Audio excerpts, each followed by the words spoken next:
حکومت لخوا څومره د بیا رغونې چارې روانې دي مثال پاکي صفایي لارې جوړول سړکونه جوړول نظاره پخواني حال ته اوس لبن ښه ده وزاره کې د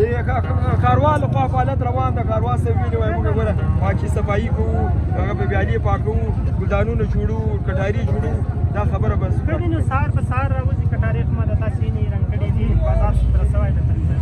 یعنې پخوانه ډېر تغیرات راغلي ډېر لږ نه دلته پخوا د چا پلار ګرځېدی نه سوی ښار کې اوس څنګه شراب هغه شی اوس نشته د موټرو غلا نشته راځه وروره وروره سره بیسي نوم دې چی ده قدرمن دوستان عبدالمتین هغه مخکې پخوا ما ولید ورسره واده مې کړې ما تا نه مرکه اخلو اوس به دنه مرکه واخلو چې دلته امنیتي وضعیت په ښار کې څنګه ده